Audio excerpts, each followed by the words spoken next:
चलिए आइए strength class के बेस में आपका स्वागत है और देखने का प्रयास करें। और बोर्ड पर आपको बहुत ही ज्यादा सुंदर सा दृश्य दिख रहा होगा जो कि उत्तल दर्पण का ये डायग्राम है। और उत्तल दर्पण के डायग्राम के लिए आपका ये जो है दर्पण सूत्र आपको दिख रहा होगा। और ये अगर फॉर्मूला याद कर लेते हैं तो आपका ऑब्जेक्टिव के लिए 1 नंबर पॉकेट में सेव हो जाता है। तो इसीलिए उम्मीद करते हैं कि 1 नंबर सेव हो गया होगा और आपके दिमाग में अगर चला गया होगा तो आप देखने का प्रयास करेंगे। Listen to me. चलो देखो, तो यहाँ ये है उत्तल दर्पण। क्या है बच्चे? तो उत्तल दर्पण वो होता है जिसका धसे हुए तल पर कलई हो और उभरा तल परावर्तक हो। देख रहा है ना, धसा हुआ तल पर कलई है और उभरा तल परावर्तक है बच्चों। तो एक एबी वस्तु रखे हैं और एबी वस्तु से प्रकाश की किरण आपतित हुआ, यहाँ से परावर्तित होकर यहाँ से चली गई, लेकिन ये लग रहा है कि फोकस इधर से क्या हुआ है, इधर से गया है। तो इसीलिए यहाँ डॉटेड लाइन, ये अभी लंबा आपका हो गया, कोई दिक्कत? Dotted line. तो देखते हैं कि दोनों इंटरसेक्टिंग यहाँ कर जाती है। तो इस वस्तु का प्रतिबिंब ये हो गया। कोई दिक्कत कोई बच्चा को? ये हुआ। अब हमें क्या करना है, और वस्तु दूरी को हम लोग U से डिनोट करते हैं, प्रतिबिंब दूरी को V से डिनोट करते हैं, फोकस दूरी को F से डिनोट करते हैं और वक्रता त्रिज्या को R से डिनोट करते हैं। Is that clear? तो चलो अब चलते हैं। अब इसको पकड़ेंगे कहाँ से, ये चीज समझने वाली बात है। तो पहले वक्रता केंद्र से पकड़ते हैं। कहाँ से? वक्रता केंद्र यहाँ देखो, वक्रता केंद्र से जब पकड़ते हैं तो देखने का प्रयास करेंगे। एक त्रिभुज ये बन रहा है, बड़ा सा त्रिभुज दिखाई पड़ गया सारे बच्चे को, ये हो गया बड़ा सा त्रिभुज। अब दूसरा क्या है देखने का प्रयास करो, ये एक अंदर वाला त्रिभुज है ना, तो लिखेंगे दोनों समरूप त्रिभुज है। लिखेंगे त्रिभुज ए बी सी। क्या बच्चे? A B C. और त्रिभुज A dash B dash C समरूप है। समरूप त्रिभुज है, कोई दिक्कत? तो चलो देखो, समरूप त्रिभुज के बच्चे संगत भुजा समानुपाती होते। सुन रहा है ना? समझ रहा है ना? समरूप त्रिभुज के संगत भुजा। तो चलो देखो, ए बी क्या हो जाएगा बच्चे? ए बी क्या हो गए? हो जाएंगे ए बी बटे ए डैश बी डैश। मतलब ये लंब तो ये भी लंब। कोई दिक्कत? समझते हैं। अब देखो इसका आधार ये है ए सी। क्या हो जाएगा बच्चे? ए सी। कोई दिक्कत? अब छोटे वाले का क्या हो जाएगा? ए डैश समीकरण। कोई दिक्कत? कोई परेशानी? हरारी गरगरी पूछने ना? तो चलो देखो, उम्मीद करते हैं कि समझ में आ रहा होगा। कोई दिक्कत? चलो, इत्मीनान से बैठा हुआ है ना? कहाँ? मैरिज हॉल में? कोचिंग में ना है तो कोचिंग में से बैठा जाता है पूरा सीरियसली एकाग्रचित होकर के। कोई दिक्कत? बिल्कुल ही एकदम कंसंट्रेट, एक सुता भी हिलना नहीं। चलो देखो, आप देखने का प्रयास करेंगे बच्चे। आप फोकस पर उंगली रखो। अब फोकस पर रखने के बाद एक ये त्रिभुज बन रहा है और उसी के पेट में ये त्रिभुज बन रहा है ना? तो लिखेंगे बच्चे यहाँ त्रिभुज। देखो त्रिभुज यहाँ क्या था, एन नाम रख देते हैं, एन एस एफ। क्या बच्चे? N S F. और त्रिभुज ध्यान से देखेंगे A dash B dash F. क्या बच्चे? बी डैश एफ समरूप है। कोई बच्चा को दिक्कत दिख रहा है क्या? चलो समझ रहे हो क्या? तो चलो क्या हो जाएगा? N S. क्या हो जाएगा बच्चे?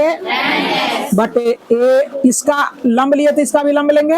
ये छोटा वाला त्रिभुज, समझ रहा है रे? N S. इसका क्या हो जाएगा? A dash B dash A dash B dash. समझ में आ रहा बच्चे? अब देखो इसका आधार लेंगे तो क्या हो जाएगा? एस एफ बटे ए डैश एफ हो जाएगा, ए डैश समीकरण। तो बच्चा को दिक्कत? अब देखने का प्रयास करेंगे बच्चे ध्यान से। अब देख रहे हैं चूंकि मैं देख रहा हूं कि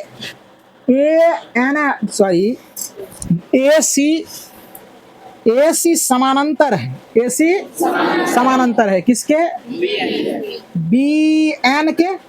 तो बच्चा को दिक्कत, इसका मतलब ये डिस्टेंस से डिस्टेंस बराबर हो जाएगा। तो लिखेंगे क्या बच्चे, ध्यान से देख रहे हो, तो ए बी अब बराबर हो जाएगा क्या, एन एस हो जाएगा। समझ में आ रही है।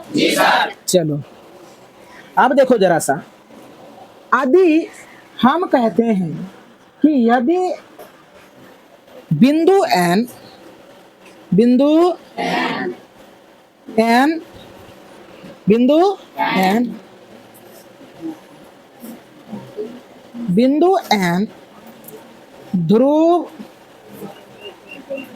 ध्रुव पी के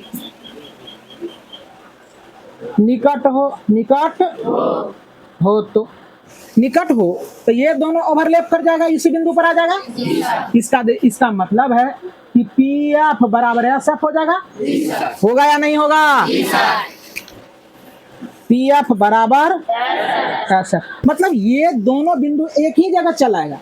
तो इसका मतलब यहाँ से यहाँ तक का डिस्टेंस है, यहाँ से यहाँ तक, मतलब दो बिंदु है तो दोनों को बराबर करके लिख सकते हैं ना। मतलब कि पी एफ एस एफ, कोई दिक्कत। अब देखने का प्रयास करें। अब लिखेंगे क्या, समीकरण दो गोला एन एस बटे ए डैश बी डैश, इसके बाद क्या हो जाएगा बच्चे, एस एफ बटे ए डैश एफ, कोई दिक्कत। अब यहां से हम पुट करते हैं, देखो एन एस का वैल्यू क्या है, A B A dash B dash, S F का वैल्यू देखो, एस एफ का पी एफ है पी एफ, अब बटे क्या हो जाएगा, ए डैश एफ, ये समीकरण हो जाएगा पी। कोई दिक्कत कोई बच्चा को। अब प्यारे बच्चे ध्यान से देखने का प्रयास करेंगे, समीकरण नंबर 3 और समीकरण नंबर 1 को ध्यान से देखने का प्रयास करें। चलो देखो, देख रहे हैं तो दोनों का बायां पक्ष समान है, समान है ना, क्या समान है ना। चलो नींद ना लग रही है, चलो देखो लगेगा तो बोलना, सो जाएगा। चलो देखो सोने का व्यवस्था कर देंगे। चलो छोटे बोर्ड पर आने का कृपा करें, लिखेंगे समीकरण 1 तथा 3 से, को बच्चा को दिक्कत, 1 तथा 3 से कर रहे हैं। तो समीकरण वो नई वाली बच्चे को समझ में नहीं आ रहा है, उसका एक्टिविटीज से ही पता चल रहा है। समीकरण 1 और समीकरण 3 का बायां पक्ष निगलेक्ट हो जाएगा, दायां पक्ष को बराबर कर देंगे। तो ए सी बटे क्या हो जाएगा बच्चे, ए डैश सी, अब बराबर यहाँ देखो इसको बराबर करेंगे, मतलब कहने का इसका ये और इसका ये खत्म, तो ये बराबर ये हो जाएगा। चलो देखो तो क्या लिखेंगे, P F A dash F, कोई दिक्कत को बच्चा को। अब आराम से सभी को निकालने का मैं प्रयास कर रहा हूँ। अब ए सी कैसे निकलेगा, ए सी देखो क्या है, ए सी है ना, ए सी क्या बच्चे, ए सी क्या है बच्चे, ए सी। तो ए सी कैसे निकलेगा तू लोग जान रहे हो क्या, ए सी को हम लोग दोनों को क्या कर देंगे, जोड़ने का प्रयास करेंगे। ए पी या प्लस, यहाँ देखो ना ए सी है ना, तो ये और ये हो जाएगा ना, ए पी प्लस क्या, पी सी, ए डैश सी निकाल लेंगे। देखो ए डैश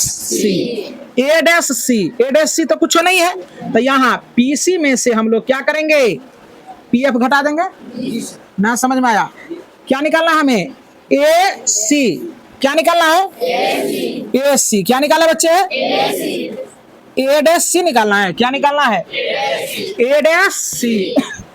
ए डैश यहाँ देखो, सी यहाँ है ना, तो ए डैश सी निकालने के लिए हम लोग पी और सी लेंगे, और पी सी में से क्या घटा देंगे बताओ, क्या घटाएंगे, ए डैश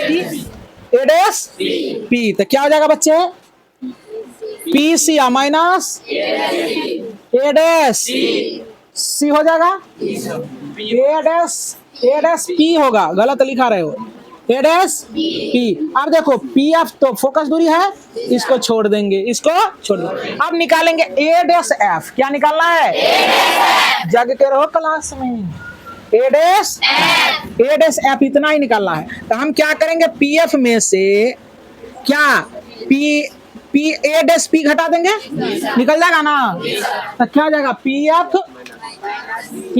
एफ माइनस ए डैश पी। कोई दिक्कत को बच्चा को?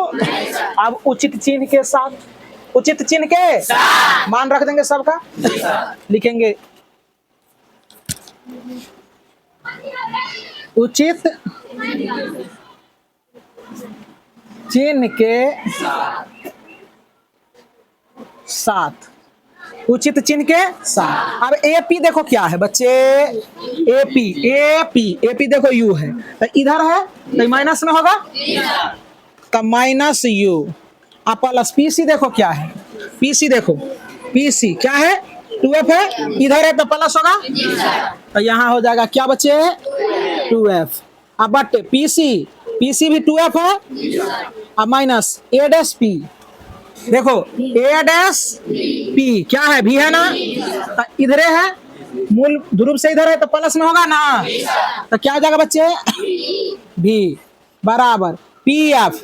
पी एफ क्या है, फोकस उधर है, देखो फोकस इधर है उधर है तब नहीं माइनस नहीं होगा, आप पी एफ फोकस से होगा, माइनस ए डैश पी क्या हो जाएगा भी। ध्यान से देख रहे हो क्या, सभी बच्चे को समझ में आ रहा है? चलो देखो अब यहाँ से हम लोग बाय क्रॉस करेंगे तो हो जाएगा माइनस यू प्लस 2f अगुना यहाँ एफ माइनस भी बराबर 2f माइनस भी अगुना एफ। देखो यहाँ इससे गुना करोगे तो माइनस यू एफ, इससे इसको गुना करोगे प्लस 2f स्क्वायर होगा बच्चे। अब इससे गुना करोगे तो minus Guna minus plus you भी होगा बच्चे। अब इससे इसको गुना करोगे तो माइनस क्या हो जाएगा 2bf होगा, और यहाँ 2f स्क्वायर और माइनस क्या हो जाएगा bf हो जाएगा। सब बच्चा को समझ में आ रहा है? चलो देखो अब यहाँ देखो 2f स्क्वायर से 2f स्क्वायर कट जाएगा ना। अब minus U F plus you भी माइनस 2bf बराबर माइनस bf होगा। अब देखो minus U F plus you भी इसको ले जाएंगे उस पार, माइनस vf प्लस 2bf। कोई दिक्कत को बच्चा को? Minus U F plus you भी बराबर इससे ये घट जाएगा तो vf हो जाएगा बच्चे। अब लिखेंगे समीकरण सभी पदों में u भी f से भाग देने पर। देखो यहाँ तो सभी पदों में भाग देंगे बच्चों तो माइनस यू एफ बटे यू भी एफ प्लस यू भी बटे यू भी एफ बराबर भी एफ बटे यू भी एफ। ध्यान से देखेगा।